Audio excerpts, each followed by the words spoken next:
Ngayon po, Panginoon, sa gabi po ito, tayo po lahat ay tumayo, tunay na alalahanin po natin o kaliwain natin yung diwa po ng presensya ng Diyos sa ating mga kalagitnaan. Tayo po lahat ay makatumikit, tayo manalangin. Thank you, Lord. Hallelujah. Karapat-dapat o Diyos, purihin, lumalatin at samayin. Sapagkat napakabuti mong Diyos, Panginoon. Tunay, Lord, wala kang matulad, Panginoon, o Diyos. Bagamat, Lord, kami, o Diyos, ay dumaan, Panginoon, sa mga pagsubok. Subalit ikaw ang aming katagumpayan, Panginoon. At sa oras po ito, Panginoon, matuloy po kami na malapit sa inyong harapan. Nagpapakumbaba, Panginoon. Ikaw, O Diyos, ang nakakasiyasat ng puso ng bawat isa po sa amin na narito. Amin hiling, Panginoon, dalangin. Habagay niyo po, Panginoon, ang buhay ng bawat isa po sa amin na narito. Salamat, O Diyos, sa iyong habagit niyaya, Panginoon. Salamat sa iyong pagkatawad, Panginoon, sa bawat isa po sa amin, O God. Ano namin, Panginoon, na hindi man namin sinasadya, Panginoon, na kung kaming nagagawa, na hindi po kalugod sa inyong pangarapan. At sa oras po ito, Panginoon, patuloy po namin tinataas. Sama-sama, Panginoon, ang gawain nito, Panginoon. O Diyos, ikaw manguna, Panginoon, sa bawat anak mo, nagagamitin natin tatayo, Panginoon. Higit sa lahat, Panginoon, ang dadala ng iyong salita, ang dalangin, Panginoon, ang isan mo, ang iyong kapangyarihan, ang kanyang buhay, Panginoon. Ang mga salita na lalabas sa kanyang dali, Panginoon, ay maging pagpapala sa bawat isa na makikinig, Panginoon. At yung nga, Lord, alayin po namin, buksan niyo ang puso ng bawat sa amin, Panginoon, na narito. Huwag mong hayaan, Panginoon, na masayang ang mga salita, Panginoon, na aming mapapahinggan sa gabi pong ito. Diyos, pinagkakatiwala po namin sa iyo ang lahat ng ito. Balutan mo lang yung kapangyarihan na lugar na ito. Walang gawap ka na ng kaaway ang makapananaig, O Lord. Salamat po, pinupuri kayo tinadakila sa iyong papulit parangal sa pangalan ni Jesus. Amen.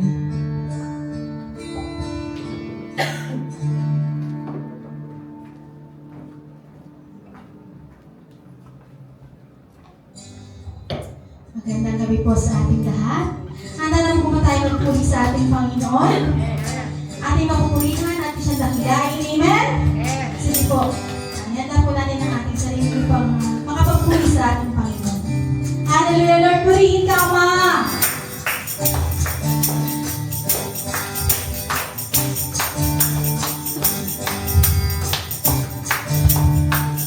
Dakilang Diyos na hari, aking ihahayag, magpakailanman ang awit ay magpasalamat sa iyong ginawa, makapangyarihan mong gawa.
gabayan upang kami alalayan sa lahat ng aming pinagdadaanan, Panginoon.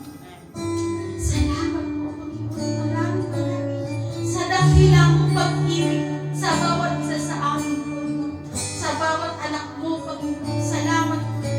Kaya pinupuri ka namin, inhadakila ka namin, niluluwalhati ka namin sa aming mga buhay. Wala kang katulad, Panginoon. Wala kang katulad, Panginoon. Salamat po, Panginoon. Binabalik namin sa iyo ang lahat ng papuri, ang lahat ng pagsambaan namin sa iyo. Sa pangalan ni Jesus, ang lahat ay magsabi ng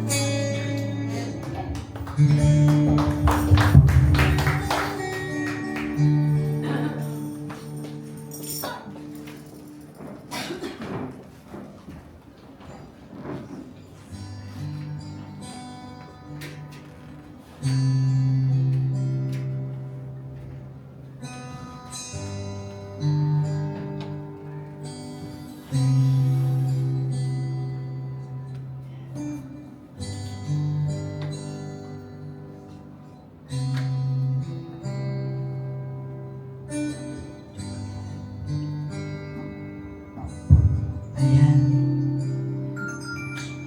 Magandang gabi. May tumulog agad. Magandang gabi po sa lahat. Purihin ang Diyos. Tunay nga, tulad ang inawit natin kanina, tunay nga walang katulad ang ating Panginoon. Ang tanging Diyos na tunay ngang dakila. Handa na po ba tayo sa gabing ito? Okay, bago po tayo magsimula, tayo po muna ay humiling ng gabay ng ating Panginoon. Hallelujah.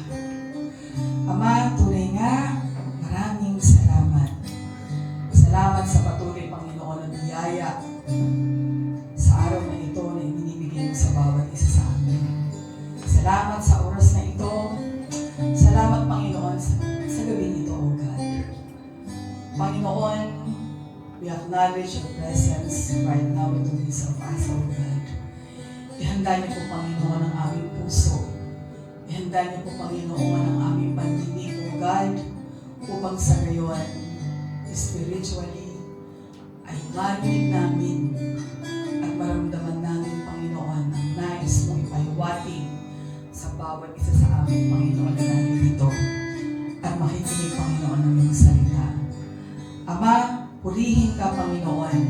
Ang gabi ito ay para sa iyo, kung kaya binabalik po namin sa iyo ang pinakamataas na papuri, ang kaluwalhatian, ang pasasalamat sa pangalan ni Jesus. Amen. Okay, sa ating pong dalawang magkasunod na Miyerkules, ang ating pong pinag-usapan ay 8 hakbang tungo sa spiritual growth. 8 steps to spiritual growth na binigay po sa atin ng ating pastor, si Pastor Al. Ngayon, ang pag-uusapan po natin ay may kaugnayan din sa spiritual na buhay ng bawat isa sa atin. Ang pamagat po ng ating pag-uusapan o ibibigay ng mensahe ng ating Panginoon ngayong gabi ay the silent struggle of the soul, the battle no one sees. Hinango po natin sa Salmo 42 verse 11, sabi nga, bakit nga ba ako nalulungkot at nababagabag? Dapat magtiwala ako sa inyo. Purihin ko kayong muli, aking Diyos at tagapagligtas. Marami po sa mga tao, Kristiyano man o hindi, na nagdadaan sa mga pagsubok na hindi nakikita sa kanilang panlabas na anyo. Their hidden pain ang natatago nilang sakit, ang kanilang pag-aalinlangan, ang kanilang takot, ang kanilang kalungkutan. Matindi ang pakikibaka ng isang tao o ng ilang tao na nasa sa loob ng kanyang puso. The soul often struggles quietly, pero sa outside, ang nakikita ay maganda. Kahit po mag-fail man ang mundo, o hindi man masabi ng taong nagiginagpis ang kanyang nasa sa loob, dapat natin tandaan, God hears the silent cries of the heart. Narinig ng Panginoon kung ano ang nasa sa loob ng ating puso. The Lord listens to what the soul cannot express. Kaya po siguro, ang pinakamabigat sa tao, yung dinadala niya lahat ng problema, pero hindi niya masabi sa iba, sa maraming kadahilanan. Meron po ako nabasa, sabi, the loudest battles are often fought in the quietest hearts. Ang pinakamabigat na pakikibaka ng isang tao ay nandoon sa loob, sa kaila-ilalimang bahagi ng kanyang puso. At walang sino man ang nakakaalam. Sabi ko nga, marahil sa maraming kadahilanan. Yung bang basag na pala siya sa loob, pero hindi pa nalalaman ang kanyang kapwa. Hirap na pala ang kanyang kalooban. Hindi nalalaman ng miyembro ng kanyang pamilya. Hindi nalalaman ng kanyang mga anak. Hindi nalalaman ng kanyang magulang. And even inside the church, hindi nalalaman ng kanyang kapatiran, lalo't hindi nalalaman ng kanyang pastor. Hanggang maaaring isang araw, sumabog na lang ito dahil hindi na niya kayang tiisin. O maaaring, kaya siguro, mayroong mga nababalitaan tayong ilang tao na sa sobrang kalungkutan at bighati, nagagawang kitli ng kanyang buhay. Tinignan ko po doon sa Google, merong literal na paliwanag ang pagkakatagalog. Sabi niya, ang pinakamaingay na digmaan ay kadalasang nagaganap sa pinakatahimik na puso. Kadalasan, ang pinakamasidhi, pinakamatindi, at pinakatahimik na laban ay nasa puso ng taong hindi nagpapahalata. Imagine niyo po yun. Kung tayo man sa mga oras na ito, o kung tayo man ay nagdaan sa sitwasyon na ito, praise God, dahil pinagdaanan lang natin ito, hindi ito huminto sa ating puso. Marami sa atin ang nakakaalala, binabalik-balikan, yung unang araw nang tayo ay nakakilala sa Panginoon. Yung unang araw na tinanggap natin si Lord bilang ating Savior. There was joy in our hearts. Masayang-masaya tayo dahil tayo ay ligtas. Prayer was natural.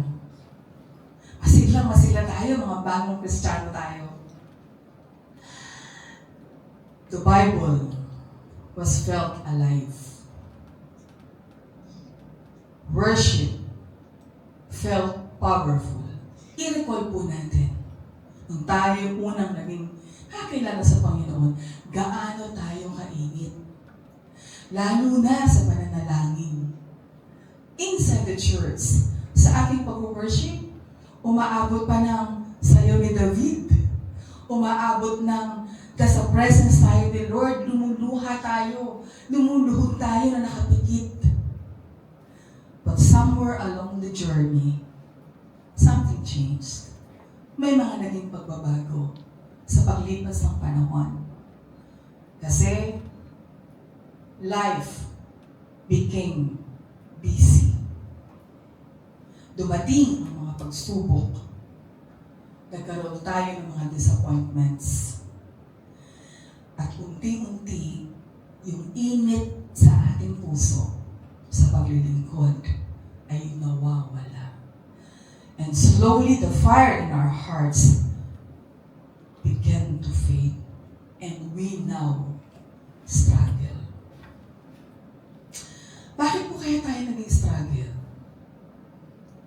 po.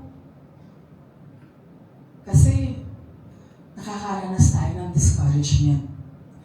Nanghihina ang ating loob. May mga sitwasyon na natatalo ng emosyon ang ating pananampalataya. Hanggang sa makaranas tayo ng disappointments o pagkabigo. At kapag tayo ay nabigo, nakakaranas tayo ng pagkatuyo, pagnanamlay ng ating buhay espiritual. Kung kaya, meron tayong tinatawag na spiritual dryness. Pag meron tayo nito, lagi nating iniisip na hindi pinakikinggan o hindi sinasagot ng Panginoon ang ating mga panalangin. Kaya, pag-usapan po natin ngayon ang may kinalaman sa spiritual dryness na may kaugnayan naman sa discouragement, disappointment, and unanswered prayers. Ano po ba yung ibig sabihin na kapag ang isang tao o ang isang Kristiyano ay dumaranas ng spiritual dryness? Sabi po dito,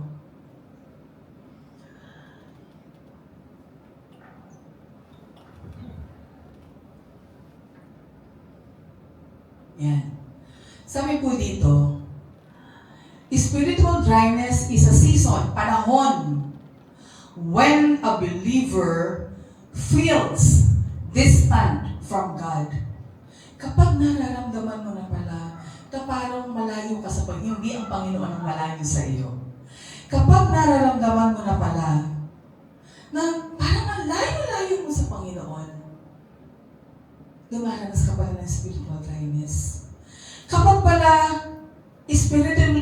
spiritually dry ka, matamlay ang inyong buhay, pananampalataya, or lacking passion for prayer, worship, and the Word, dumaranas ka ng spiritual dryness. Ang dami na natin mga naging katuruan. Nawawala na ang passion mo. Unti-unting nananamlay ang kasabikan mo sa salita ng Diyos. Kapatid, maging aware po tayo dito. Sapagkat tayo dumaranas ng spiritual dryness na dapat natin agad ma-overcome. Tingnan po natin. Bigyan natin ng isang ilustrasyon. Ang isang halaman, kapag siya ay nabigyan ng tamang pagdidilig tubig sa araw-araw, kapag siya ay nabigyan ng tamang sunlight, kapag siya ay nabigyan ng maayos na lupa, kapag siya ay naalagaan, siya ay patuloy na mamumuhay at sisigla. Subukan natin tanggalin ang mga meron siya na ibinibigay natin. Walang tubig, walang sunlight, walang maayos na lupa. Kung ano ang mangyayari sa kanya.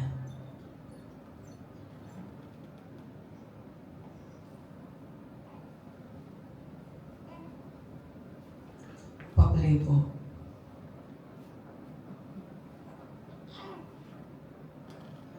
Ayun. So, unti-unti po siyang mananamlay. Hanggang sa siya ay mamatay. Hindi po namatay yung halaman dahil hindi siya magandang uri ng halaman.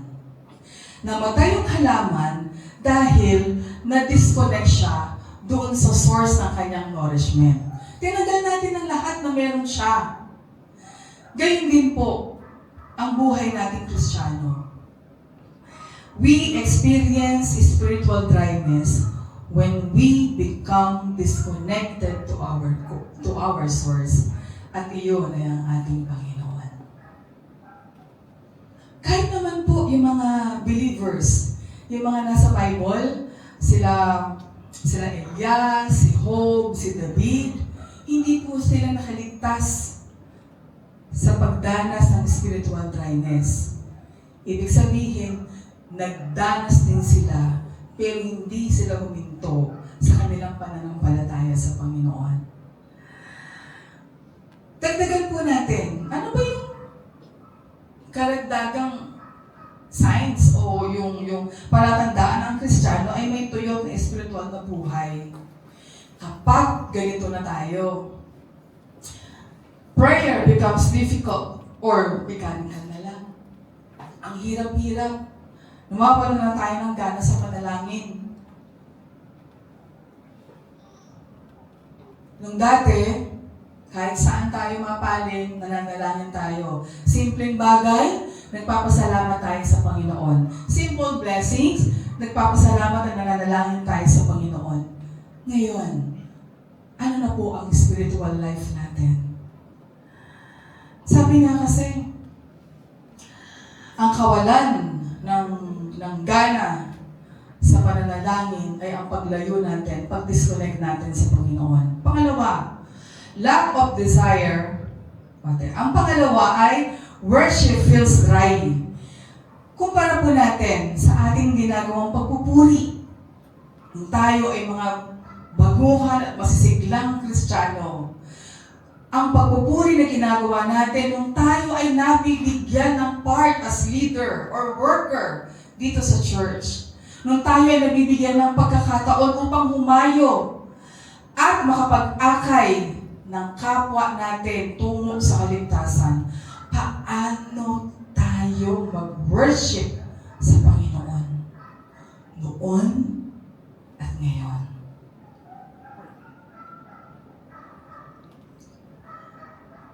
Sunod, lack of desire to read Scripture. Laging sinasabi sa atin ni Pastor Ann. Sino dito yung nagbabasa pa ng Bible? Diba? Sino dito yung meron mga physical Bible? Baka kahit po sa cellphone, pala rin Bible. I-download na nga lang yung app.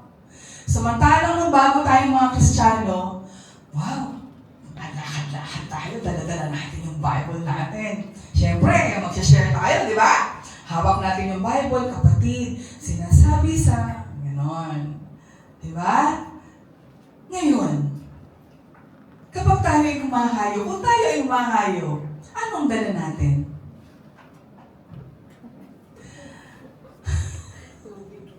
Tubig. Tubig ng buhay. Kasi ang buhay natin bilang Kristiyano, sa pagbabasa ng Scripture, parang kasi cellphone yan eh, di ba? Ang cellphone, nabubuhay, nagagamit natin, nagiging functional kapag siya ay naka-charge, di ba? Kaya nito, yung clicker, nagagamit ko kasi meron siyang battery. Subukan mong tanggalin ang cellphone sa charger at mag-drain siya, mag-low-bat, hindi low-bat, ang low-bat kasi low battery. No bat, wala na talagang baterya. Kahit na ang cellphone mo pa ay iPhone 17.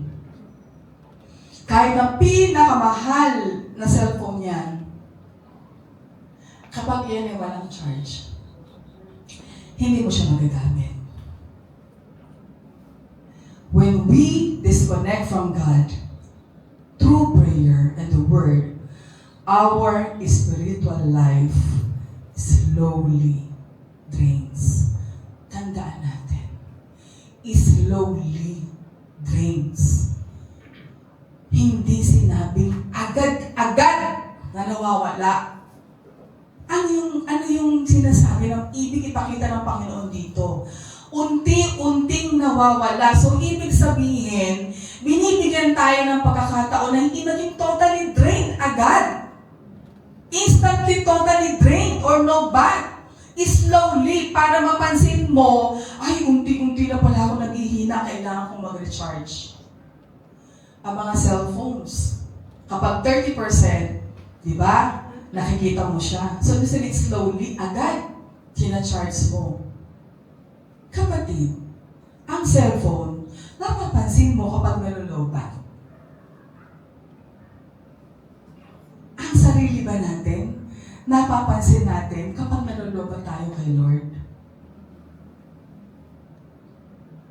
Diba? Aray ko, diba? Medyo mabigat po yung katuroan sa atin ng Panginoon. Alam niyo po, sabi ni Lord, daily connection with God is our spiritual charging. Ang cellphone, merong cellphone sa loob ng isang araw, nalulokat agad. Kaya tina-charge mo. Tayo rin, kahit sa maghapong trabaho natin sa pag-aalaga ng anak na nagising na ngayon, ay napapagod din tayo. Kaya tayo ay nag-recharge. Di ba? Yung iba, kapag sobrang pagod, ginagawa nila, nag-outing sila, katwiran nila, nagre-recharge sila para bumalik ang lakas nila.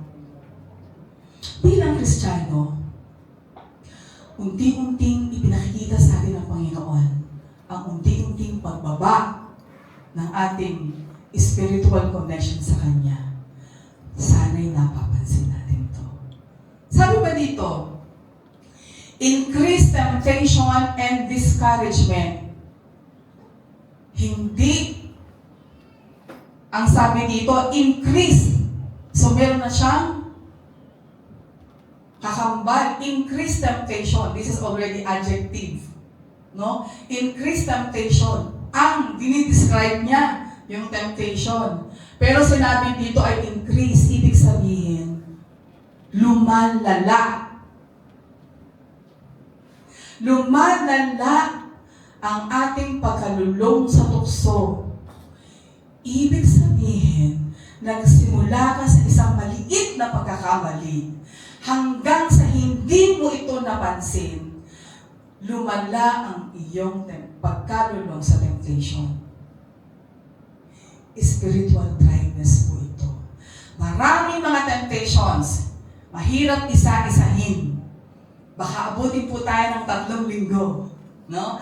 Mahirap isa-isahin ang temptations, pero sinasabi po dito, kapag malala na ang temptation mo, ang bilis mong matuksot, ang bilis mong magalit, ang bilis mong ma-disappoint, ang bilis mong ma-discourage. Kapatid, dumadaan ka sa spiritual dryness. Sabi pa, feeling spiritually empty. Nalalamig ba tayo sa ating pananampalataya? Nabasa ko lang kanina, kaya nag-edit ako ng presentation. Nabasa ko kanina, sabi, siguro kung tayo ay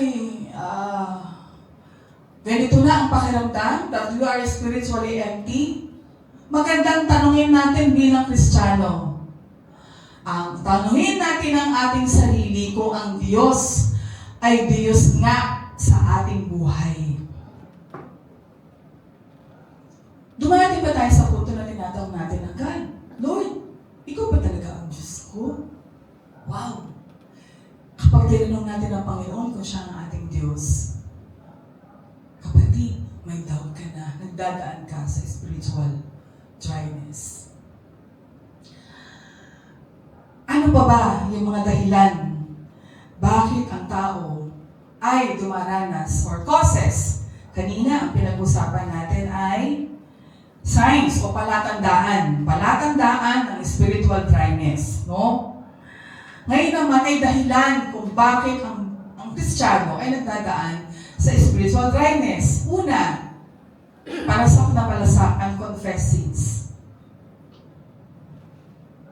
Alam natin lahat na kapag ikaw bilang Kristiyano nakagawa ka ng kasalanan, ihingi mo na ng tawad sa Panginoon. Pero bakit kailangan na nadadagdagan ng kasalanan mo na hindi mo sinasabi sa Panginoon?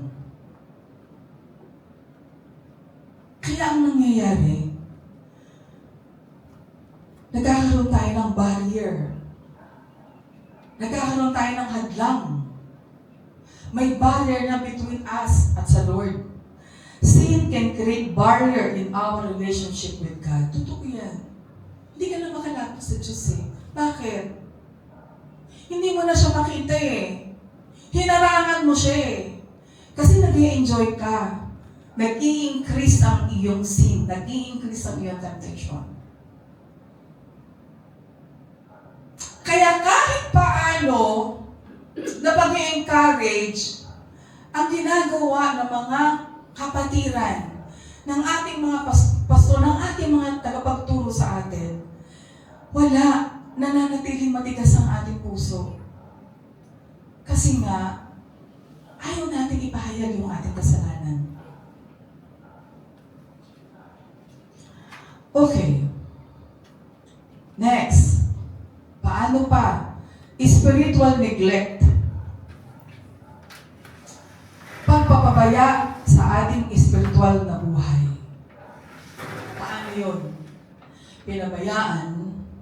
Pinabayaan ang pananalangin, Bible reading, and fellowship.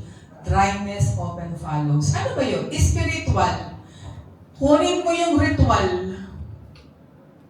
Ano na ba ngayon? Ano ba ang ginagawa mong pananalangin ngayon? Ritual na lang ba? O spiritual? Paano ka umaattend sa mga gawain sa church? Paano ka nananalangin? Paano ka nagbabasa ng Biblia? Ritual?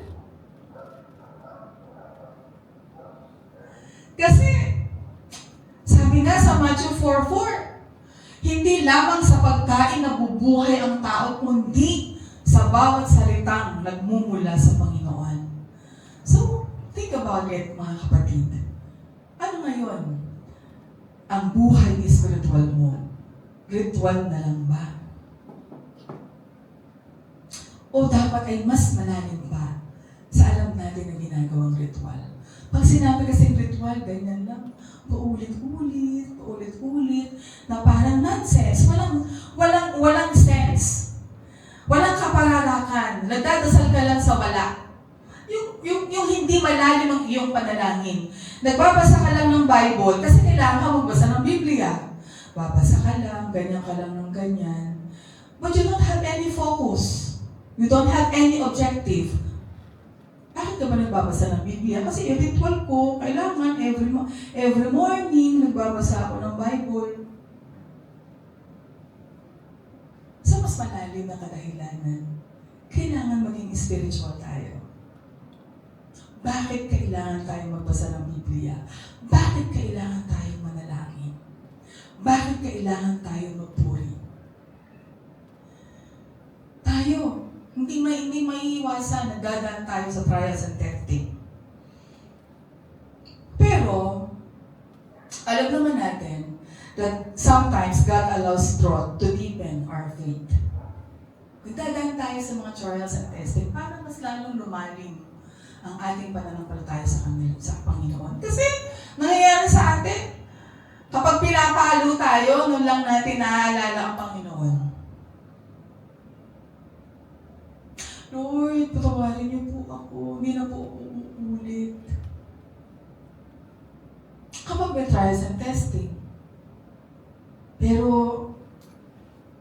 tandaan natin mga kapatid, huwag nating hayaan na ang trials and testing ang magpalala sa atin sa paglayo sa Panginoon. Di ba si Job? Kahit siya ay nakaranas ng matinding pagsubok, he still remained faithful sa ating Diyos. Nanatili siyang tapat sa Panginoon. Ang tindi ng mga pagsubok ngayon, mananatili ka bang tapat sa Panginoon sa kabila ng mga pagsubok at tukso na pinagdadaanan mo?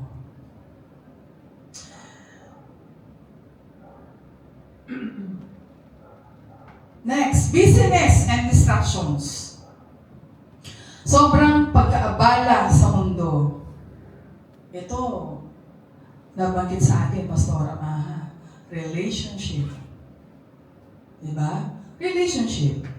Working for God, but not spending time with God. Working for God, but not spending time with God.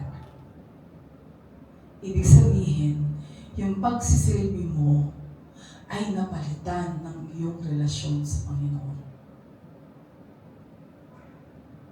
Tandaan po natin mga kapatid, kay worker tayo, kay leader tayo, tayo ay humahayo, o tayo spiritual warrior, tandaan po natin, spiritual activity is not the same as spiritual intimacy.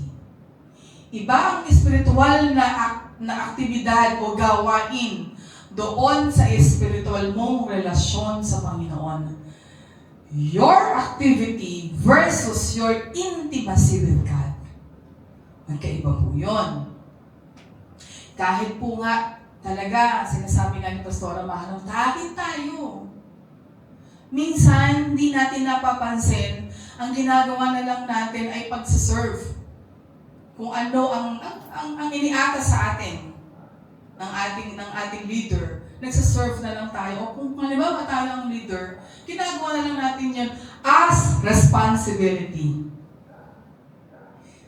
Ginagawa natin ang isang iniutos sa atin o yung position natin na ginagawa natin as our responsibility.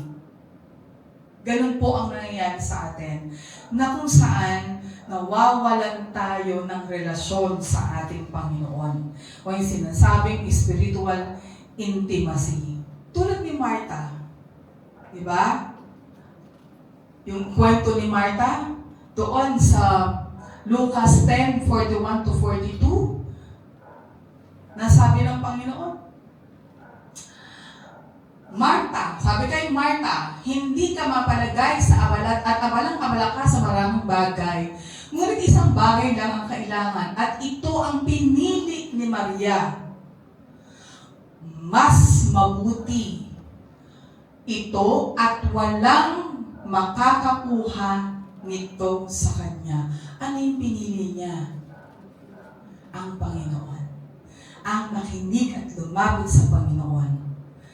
Si Martha, meron siyang spiritual activity. Pero si Maria, meron siyang spiritual intimacy. Ano pa ba ang purpose ng spiritual, God's purpose in spiritual dryness? Sabi dito, isa sa mga dahilan kung bakit dumaranas ang Kristiyano ng spiritual na tagtuyot. Sabi kasi, para to reveal our true spiritual condition, para makita, maipakita, maipahayag ang ating, mabisto, yung mga terms na colloquial terms, mabisto ang ating tunay na kalagayan. Meron akong nakita sa Facebook. Hindi ako masyado kasi nag-Facebook. Pag lang may sinesearch ako, nakita ko lang to. Sabi niya, most culture problems are tolerance problems. Most culture problems are tolerance problems. Culture is built by what leaders allow. Tolerance, hinahayaan. Ang problema natin ay hinahayaan natin. May problema ka sa pamilya, matigas ang ulo ng anak mo, pasaway. Bilang magulang, bakit nangyari yan? Na walang disiplina kasi hinayaan natin. Siguro, di ba, sa gobyerno, matagal ng issue ang korupsyon. Bakit? Bakit may korupsyon? Because leaders allow corruption to happen. Hinahayaan kasi eh. Sa atin, sarili bilang Kristiyano, bakit tayo natutukso? Palitan po natin. Culture is built by what Christians allow. Temptation is built by what Christians allow. Spiritual dryness is built by what Christians allow. Bakit nangyayari na natutokso ka? Bakit nangyayari na ang bilis-bilis mong ma-discourage? Bakit nangyayari na lumalayo ka sa Panginoon hanggang sa magkaroon kayo ng barrier o ng hadlang? Because we Christians allow this to happen. Hinahayaan nating mangyari ang spiritual dryness sa buhay natin. Kaya pagdating ng pagsubok, nakikita, nare-reveal kung anong klaseng Kristiyano tayo, ang katatayuan natin bilang isang Kristiyano. kaagad, ay, magagalitin siya? Kristiyano ba yun? Inaalaw niya yung sarili niya. Inaalaw niya yung sarili niya. Dito tolerance problems. Inaalaw niya, hinahaya yung sarili niya lagi nagagalit. Ay, Christian siya. Pero nangungupit siya. Diba? Nare-reveal ang spiritual condition mo. Dahil inaalaw mo itong mangyari. Hinahayaan mo itong mangyari. Ni-spoil mo itong mangyari. Diba? Kaya, hindi lang tayo sa tao napapahiya. Mas higit tayo napapahiya sa Panginoon. Kasi hindi ito ang tinuturo ng salita ng Diyos. Di po ba? Sabi pa, to deepen our hunger for Him and to test our faith. Mas lalong dapat tayong lumapit sa Kanya kapag tayo mas pinalalalim ng Panginoon ang pagkauhaw natin sa Kanyang salita at presensya kapag tayo dumaranas ng spiritual dryness. Sabi nga, to teach dependence on His grace. Pinapaalala ng Diyos lamang ang tanging buhay ng tubig at tagapagligtas. Meron din ako nabasa. Shinare to nung isang vlogger na Christian. Sabi, minsan, ang kulang sa atin, yun mismo ang ginagamit ng Diyos upang ipakita na siya ay sapat sa atin. O, sapat sa lahat. Amen? Ganda po lang sinabi nito. And to draw us back to intimacy. Madalas kong pag nagtutalk ako sa iba, sa mga trainings, nasisingit ko. Minsan, graduation program, naisingit ko yung kwento. O Teacher's Day, dahil ng mga teachers puro busy, naisingit ko yung kwento na yung bata ay nag-request sa kanyang magulang na bilhin ang kanyang kahit isang oras lamang. Nagkwento kasi sa mga teachers kasi you're too busy. Kaya yung anak ng teacher, binibili ang isang oras ng kanyang daddy. Sabi nung daddy, binigay ko naman, nagtatrabaho naman ako. Binigay ko sa kanya lahat. Sustentado siya ng lahat ng kailangan niya. Pera, pagkain, bahay. Nagka-abroad naman ako. Pinadadala ko lahat ng pangangailangan nila, sobra-sobra pa. Until such time na na-realize niya na hindi pala yun ang kailangan ng kanyang anak, kung hindi ang kanyang presensya. Maraming Kristiyano, ang ganito rin ang treatment sa Panginoon. Nag-a-attend sa church, binibigyan natin ng Diyos na attendance natin sa church, nag-o-offering tayo, nag-ministry work tayo. But, we rarely give Him time and heart. Sabi ng Diyos sa bawat isa sa atin, ako hindi ligtas. Sa sinasabi ng Panginoon, God does not want our service. God wants our relationship. Minsan sa mga drama-drama, di ba? Ng mga anak sinasabi, hindi po pera ang kailangan ko. Ang kailangan ko yung ikaw. Sinasabi ng mga anak, di ba? Sa mga drama minsan, nung araw, napapanood natin, hindi ko kailangan ng pera mo. Ang kailangan ko yung ikaw. Ganun din ang Panginoon. God, ulitin ko po, God does not only want. Hindi naman ibig sabihin na wag tayong mag-serve. Ang sabi ng Panginoon, God does not only want our service. Kailangan natin maglingkod sa Panginoon. Pero, mas higit sa lahat, kailangan niya ang ating relationship sa Kanya. Paano natin ma-overcome itong dinaranas natin ng spiritual dryness? Simple. Sabi dito, bumalik tayo sa Panginoon. Return to God in repentance. Sabi nga sa 1 John 1:9, ngunit kung ipagtatapat natin sa Diyos ang ating mga kasalanan, Maaasahan nating na pagtatawarin niya ang ating mga kasalanan at linisin niya tayo sa lahat ng uri ng kasamaan dahil matuwid siya. Tandaan po natin mga kapatid, sinasabi sa atin ng Panginoon, if sin is the cause, confession is the cure. Kung ang kasalanan ang dahilan, ang ating pagsisisi ang kagamutan. Amen? Let us rebuild our spiritual disciplines. Paano? Ano yung sinasabi? I-rebuild mo. Ibalik mo ulit yung spiritual disciplines mo. Ano yun? Ibalik mo atong klase o paano ka manalangin. Gaano, paano ginagawa mo? Sa pagbabasa ng Biblia, ibalik mo yung tamang pagbabasa ng Bible na hindi ka nagre-ritual lamang. Ibalik mo kung paano ka nag-worship kay Lord.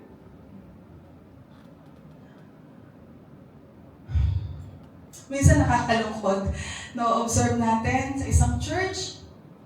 We worship you, O God, in this temple. We worship you. O, diba?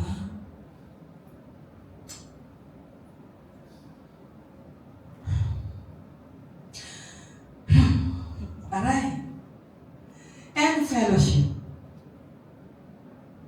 Dati, kung nakakita tayo ng mga kapatiran, tutuwa tayo.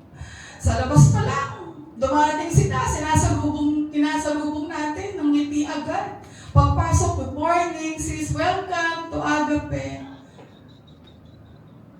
Ngayon, pagpasok,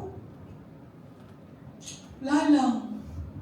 Kasi talaga namang magkasama kay bago to, hindi ka matagal na yan. Hindi. Kasabihan mo lagi ang iyong kapatiran kahit matagal na yan. Sabihan mo matagal, 1 linggo kayong hindi nakita. Di ba? Ito. Dapat to? Ayan. Sabi dito, seek God even when you don't feel like it. Seek God even when you don't feel like it. Sinasabi ng iba, parang hindi ko, parang wala akong, yung presence niya, parang hindi ko bet. Diba yung mga salitang, hindi ko bet ngayon, yung magdasal, yung sa presence ni Lord, parang hindi ganun eh. Parang hindi ko feel. Tandaan po natin mga kapatid. Faith is not based on feelings. Kahit nanlaalamig ka, the more na dapat kang manalangin. Kahit pagod na pagod ka, kailangan mo pa rin manalangin. Kahit bagsak ka na, at sabog na yung puso mo sa problema, the more na kailangan mong manalangin. Diba? Kung nararamdaman natin na lumalayo tayo sa Panginoon, anong ginagawa natin? Diba nahihirapan tayo? Diba hindi tayo mapakali kapag parang hindi ko nararamdaman yung presence ni Lord sa paligid ko, sa katawan ko, sa sarili ko, sa buhay ko. Diba dapat mabother ka na? Kayo nga, kita mo si Tamtam. Kapag inilayo kay Pastor Al, kita mo tumitingin siya sa labas kasi namimiss niya. Ikaw ang anak mo kapag umalis. Kahit pagkalayo-layo yan, namimiss niya. How much more yung nafe-feel mo na lumalayo ka sa Panginoon? Feel mo lang yan. Yan ang sinasabi sa iyo ng diablo, yan ang sinasabi sa iyo ng kalaban. Feel mo na wala ang Lord sa paligid mo o sa tabi mo. Tinutukso lang yung isip mo para mag-increase yung temptation mo na matulog ka na, tulog. O, diba? The more, if you don't feel like it, the more na kailangan mong lumapit sa Panginoon. Again, faith is not built on feelings. Lumapit tayo sa Diyos kahit sa pakiramdam mo, Pakiramdam lang kasi yun na malayo ka sa Diyos. Next. Trust God's promises. Sabi nga, yon. Sabi sa Isaiah 40:31, those who hope in the Lord will renew their strength. And the last one, the promise of spiritual renewal. Sabi dito, sabi sa Isaiah 44:3, I will pour water on the thirsty land and streams on the dry ground. God can turn spiritual deserts into river. Kahit na tuyot na yung nasa sa loob mo, tuyot na ang puso mo, kayang pasiglahin niya ng Panginoon. Kayang magtubig ulit yan. Hindi ba? Kapag may tagtuyot, dumarating din naman ang tag-ulan para mabasa ng tubig ang lupa. When believers return to God, He restores spiritual life. Hindi naman gusto ng Panginoon na maging permanent yung spiritual dryness mo. Kaya dapat maging aware ka, maging cautious ka. Dahil ipinangako ng Panginoon ang renewal, yung pagbabago, pero kailangan kang lumapit sa Kanya. Kasi sabi ng Diyos, nire-refresh niya lahat ng lumalapit sa Kanya. Sabi nga doon sa Psalm 42:1, awit natin ito lagi noon. Sabi dito, as the deer panteth for the water, so my soul longeth after thee. May makakapatiran tayong nauupo sa church. Nakikita natin sa church. Nakakasalamuhan natin. But probably, maaaring they look fine on the outside. Okay sila sa labas. Kasama natin umaawit. Kasama natin uma-attend ng church service. Kasama natin umingiti sa bawat isa. But inside their soul is dry. Nandoon ang kalungkutan sa kaibuturan ng kanilang kaluluwa. Empty ang kanilang prayers. Feeling nila malayo sila sa Panginoon dahil sa sobrang laki ng kanilang pinagdadaanan.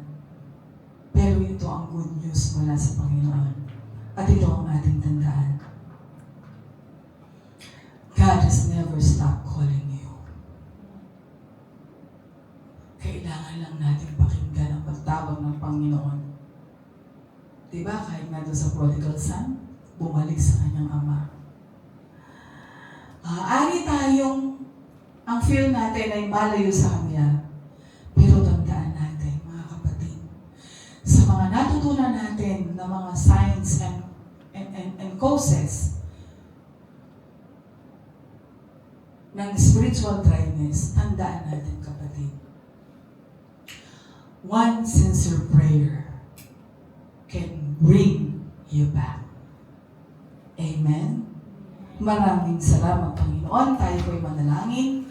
Ang maraming Diyos na sumasalangit, maraming salamat po. Tunay nga, Panginoon, ito'y bukas na pahayag, Panginoon, sa bawat isa sa amin, Panginoon. Na sa ngayon na unawa namin, Panginoon, mga dinaranas namin, O God. Kami pala ay dumaranas ng spiritual dryness. Pero Lord, may pangako ka po sa amin. Basta kami, Panginoon, ay magsisi ng aming kasalanan, na ibalik namin, Panginoon, ang fire ng aming relasyon sa iyo, Panginoon. Tunay nga tapat ka, Panginoon, na kami iyong babaguhin, kami iyong pasisiglahin, Panginoon, kami iyong palalakasin. only one prayer will do this, O God. Isang tunay at totoong panalangin na magmumula sa bawat isa sa amin. Maraming salamat po, O Diyos. Patuloy mo po kami ingatan. Patuloy niyo po kaming paalalahanan, Panginoon, upang sa gayon, hindi sa mga kapatid namin, Panginoon, kung kami man ay dumaranas ng ganitong pagsubok, hindi ito matagalan, Panginoon, hindi magtagal sa aming buhay. Ama, salamat po sa aming mga kapatiran, Panginoon, na wala rito o nako-online. Patuloy mo silang ingatan. Patuloy mo, Panginoon, ayusin, Panginoon, ang kanilang kalusugan.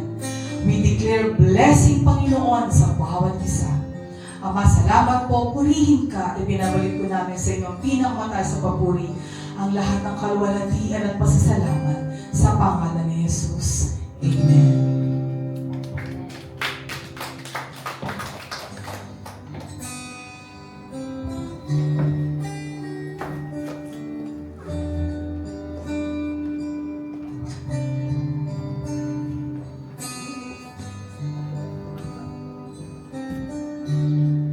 Panginoon, tayo po ay tumayo. Maganda po yung mensahe ngayong gabi. Ipapaalala po sa atin na may mga panahon di nawawala. May mga season sa buhay. Panahon ng tagtuyot na po. Pero alam niyo ba sa Bible, mga kapatid? Sinasabi po sa aklat po ng Awit, chapter 1, verse 2 to 3. But they who delights in the law of the Lord meditate on it day and night. They are like trees planted along the river bank, bearing fruit each season.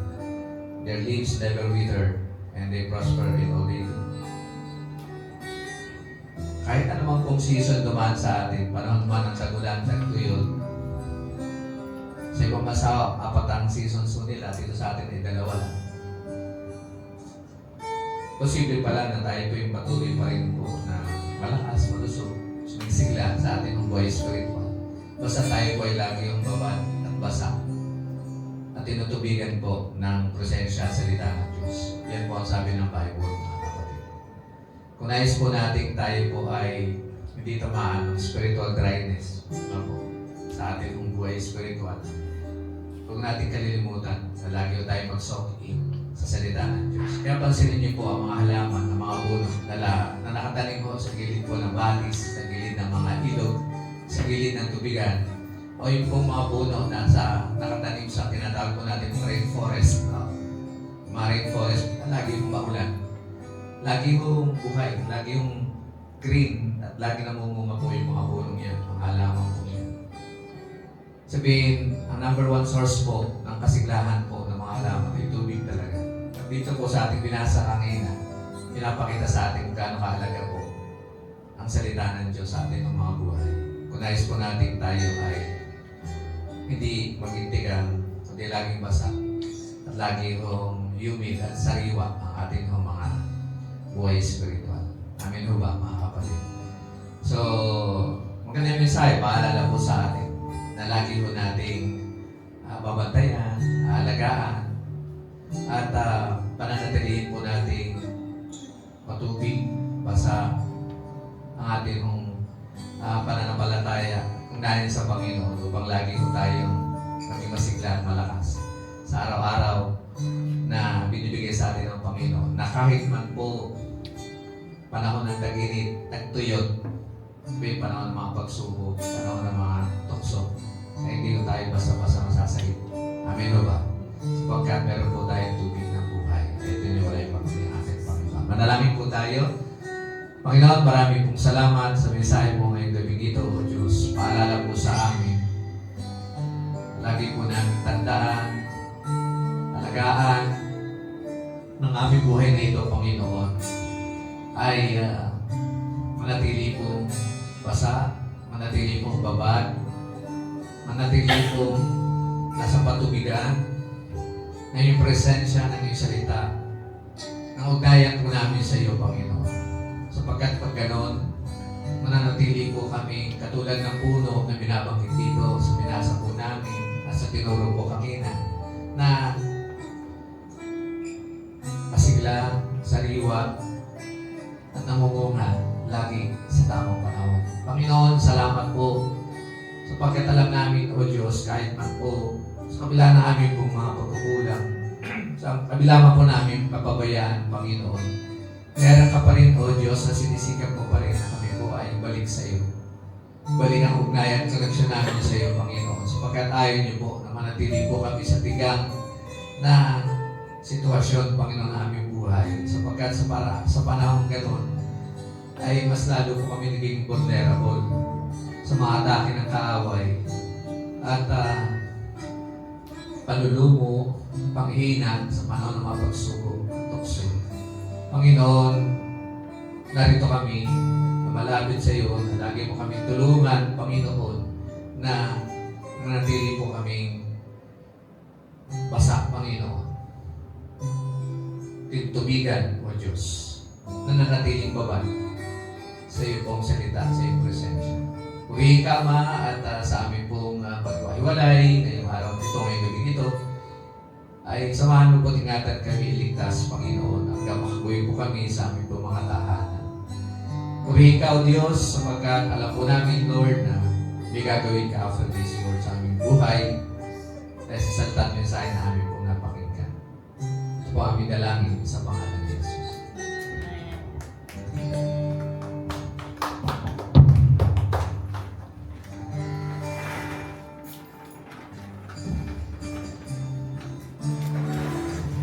Muli po tayong kumawit sa Panginoon. Muli po natin sa papurihan. Hallelujah, Lord. Thank you, Jesus.